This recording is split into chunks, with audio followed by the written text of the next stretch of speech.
بچمەلای تەوەری ئەمڕۆی پرۆگرامەکەمان قسە لەسەر سازکردنی کۆڕێکی شعریەکەین بۆ یەکێک لە شاعیرە دیارەکان کە ئەویش شاعیری کورد ساڵح بێچارە کە بێگومان خاوەنی چەندین بەرهەمی زۆر تایبەت و زۆر جوانە. کۆڕەکە لە شاری کەرکووک سازکراوە بێگومان بە ئامادەبوونی ژمارێکی بەرچاو لە شاعیران و ئەدەبدۆستان. کۆڕەکە لە ژێرناوی کەرکووک و شعر و ساڵح بێچار بەڕێوەچوو. قسە و باسی زیاتر دەربارەی کۆڕەکە و هەموو ئەو پارچە شیعرانەی کە بە درێژایی کۆڕەکە پێشکەشکران بەڕێزیان لە ستۆدیۆی کورسات مەگەزین میوانمانە. کاک ساڵح بەخێر بەهاتی سەرچاومان.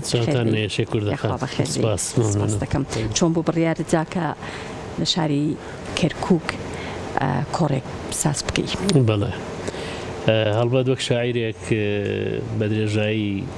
ئەگەر بڵێم دەیان ساڵ لە هەشتاکان و من بەشداری کۆڕ بووم تا ئێستا، بەڵامی تر قەدەروای کردبوو کوردەخان لە کەرکووک کۆڕم نەبوو بەڕاستی وەک حەزی خۆم و کنێتی خۆم حەزمە کرد، بەڵام کۆڕ هەمیشە دەبێت پێت بڵێن تۆ ناتوانانی بە کەس بڵێ کۆڕم بۆ بکە. بەڵێ چەند جار بەڵێنیان دابوو، ینی بەبێ ناوهێنانی هیچ کەسێک ئیتر بە هەر هۆکارێ بوو کۆڕەکە نەکرابوو. بەزەم جارە من هاوڕێیانم لە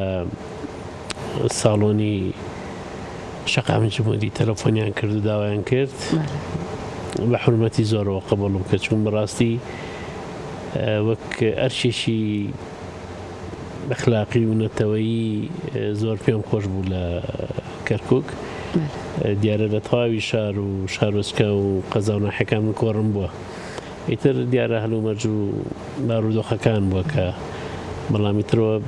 خەونێک بوو دەردێڵێن نەمردی ناتەدی دوێنێوارەیەکی لە ڕۆژە تایبەتەکان بوو لە ژیانی تایبەتی و لە ژیانی ئەدەبیشمان بەڕاستی. کەواتە ئەگەر شاعیرێک کۆمەڵێک بەرهەمی نوێی هەبێت ناتوانێت بچێت لە شارێکی تر هەتا بانگێش نەکرێ؟ دەتوانێت، ینی بەڵام لە ڕاستیدا جوانتر و ئوسوڵیتر و خۆشترەوەیە کە پێت دەستگایەکەوەیان شوێنەکە و میوانداری. بەڵێ لەبەرەوەی کۆڕ ئەوە تا خۆت فەرمووتان، ینی کۆڕ جۆرەکە لە میوانداری، ینی ژمارەیەکی زۆریش لە شاعیران و نووسەران و ئەدیبانیش بەدڵنیاییەوە، ینی بەڕاستی ئەوە هەر بۆ خۆی ئەو دۆخەش لە بەرچاو بگرین. تەمان لە کەرکووکە بەداخەوە هەمیشە دۆخەکان لە هەموو ڕێکەوە گەرمترە، ینی لێرە ینی لێ کاڵم لێرە مەسەلەن لە شارەکانی تر بە بەراورد بە سلێمانی بە هەولێر بە هەڵەبجە هەتا وەکو کەش و هەواش بیرمان نەچێ. بەڵام سەرباری هەموو ئەو دۆخە بەڕاستی جەماوەرێکی زۆر کەسانێکی ناسرا و لە ئەدیبان لە نووسەران لە ڕۆژنامەنووسان تاکە خاڵێکە بۆ من ڕەنگە جێی سەرنج بوو کەمییان نەبوونی خانمان بوو لە ناو جەماوەرەکە. هەڵبەت دووسێ خانمی لێ بوو بەڵام زۆرتران کارمەندی ناوەندەکە بوون. ئیتر دیارێمە بەو کراوەی سلێمانی ڕاهاتوین بە کۆڕەکانی سلێمانی ڕاهاتوین کە هەمیشە کۆڕەکان جۆرێک لە ڕەنگاڵەیە، ینی زۆر کۆڕ و ڤیستیڤاڵ و مەراسیم وانە هەیە، تەنانەت ڕەنگە ڕێژەی خانمان زیاترە لێرە. ئەوە ڕەنگە لە چاوی منە تۆزێک نامۆ بوو دەناوەکوی کە پێم وایە کورسی بەتاڵم نەبینی لە هۆڵەکەیە. ڕاستە ئەوەندەی کە من ئاگادار بم لە ڕێگەی پرۆگرامی کورسات مەگەزین زۆرینی زۆری چالاکیەکان لە شاری کەرکووک سازەکرێ و بە تایبەتیش چالاکی ئەدەبیەکان. زۆر باشە. چۆن خۆت ئامادە کرد بوو کاک ساڵح بۆ ئەم کۆڕەکە وەکو خۆت ئاماژەت پێکرد خەونی تۆ بووە ماوەیەکی زۆریشە چاوەڕوانی ئەوە بوویت؟ لە ڕاستی شاعیری تر هەمیشە ئامادەیە بەڕاستی، بەڵام بە لە بەرچاوگرتنی ئەو شوێنە کە بۆی دەچی یان ئەو کات و بۆنەی کە دەچیت دیارەیتر هەڵبژاردەیەک لە هەم شعری نیشتیمانی کۆمەڵی گەنج و لاوی جوان لێ بوون، شعری ڕۆمانسی. ئەوەی کە جێ دڵخۆشی من بوو لە ناو جەماوەری ئامادەبوودا خۆیان داوایان دەکرد فلان شعر فلان شعری فلان گۆرانی بێش. ئەوە بەڕاستی بۆ من جێ دڵخۆشی بوو تا هەندێک لەو شعرانە تەنانەت لە بەرنامەی خوێندنەوەی منانە بوو بەڵام دڵخۆش بووم بەوەی کە خەڵکەکە ینی متابعە خەڵکەکە دەزانێت کە بە تایبەتی دوان لەو شیعرانی کە دوو هونەرمەندی کەرکوچی خوێندویانە وەک هاوڕێی عەزیزم مامۆستا حەمەرۆڤ کەرکوچی وەک خاتو چۆپی فەتاح داوا و شیعرانیان کرد کە دیارە مافی خۆیان بوو بەر لە هەر شیعرێکی تر چەندین شیعری تریش وەک خۆیان نووسیویان و خۆیان دەڵێنەوە خۆیان کۆمنتیان نووسیوە خۆشحاڵ بوون کە دەبان من خۆشحاڵترم هیوادارم گۆڕی تر و ئێوارەی تری بەدوادا بێ لە کەرکوچی دڵی کوردان. زۆر باشە ئەو بەرهەمانی کە دوێنێ ئێوارە پێشکەشت کردن تازە بوون یا پێشتر تازەشی تیا بوو وەک عەرزم کردن کە هەندێک لەوانی داوایان دەکرد کە پێشکراون بە گۆرانی دیارە تازە نین بەڵام بەڵێ شەری تازەشی تیا بوو لەو شیعرانی کە بڵین لە دیوانەکەمانین ینی بەڵام بۆ ئەوان من هەستم کرد بۆ بەڕاستی یەک خاڵی کەش بە ویژدانەوە بڵێم بەڕێزێکی ینی خاڵۆکی بەتەمەن ینی دواییش وتیان کە بۆ خۆی بەڕەگەس عەرەبە دیار بوو کە هات دەستخۆشی پیرۆزبایی لێکردن تەنانەت ئەوەندە بە وردی و بە تەرکیزەوە گوێگرتە بوو کوردە خانوتی فلان شیعر و فلان شیعرە زۆر کاریگەر بۆ لەسرم ینی بەڕاستی سەرسام بووم ینی هەم بە تەمەنەکەی هەمەوەیش کە وەسفیان کردوتیان لە زۆربەی کۆڕەکان لێرەیە لەو هەموو شیعرە ینی تەرکیزی لەسەر ناوی شیعرەکانیش مابوو تێ دوو شیعرات ینی ئەوە بەڕاستی زۆر دەگمەن بوو زۆر دڵخۆش ینی پێی دڵخۆش بووم بەڕاستی. بەڵێ خۆت ئاماژەت بۆ کرد کە هاوڵاتیەکی عەرەب لە کۆڕەکە ئامادە بووە بێگومان شاری کەرکووک شارێکی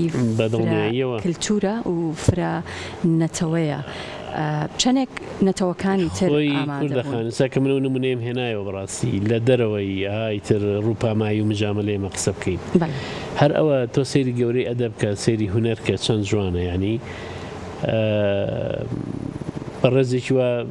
دەزانێت کۆڕێکی ئەدەبی هەیە ینی بۆنەیەکی ئەدەبی هەیە و شوێنەکە شوێنێکی کوردیە بۆ شیعریی کووردە ڕەنگە بانگێشتی تایبەتیشی بۆ نەنێرابێ بۆ خۆی هاتووە لێرەوەیە بەڕاستی لە گەورەی ئەدەب و هونەر تێدەگەی لە گەورەی فکر تێدەگەی کە ئینسانەکان ئەو بە تایبەتی لە ئێستای کەرکووکە بە بڕوای من ینی هەژمونی ئەدەب ڕووناکبیری بەگشتی زۆر گرنگە بۆ نزیک بوونەوە بە ینی لە ڕۆحی ئینسانەکان لە ئینسانی بوون بەر لە مەسەلەی بەڕاستی نەتەوەی و کاڵەن عێرقی بۆیە من ئەو نمونەیە کە کورد دەڵێ مشتێک نمونەی خەروارێکە من ئەوەی کە دوێنێ لەو بەڕێزەم بینی کە لێرەشەوە بە ویژدانەوە دەست بە سنگەوە دەگرم بۆی زۆر سەرسامی کردم و هیوادارم هاوڕێیانمان لەو ساڵۆنە و لە تەواوی ناوەندەکانی تر لە کەرکووک و دەوروبەری ئەو خاڵە بەگرن بگرن یان ئیشی لەسەر بکەن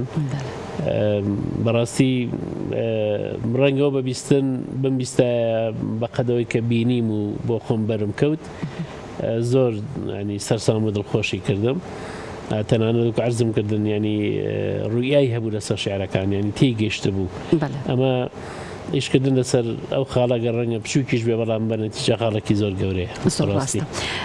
پێم خۆشە گوێم لە پارچەیەک شعر بێت لەو شعرانی کە دوێنێ پێشکەشت کرد اینجا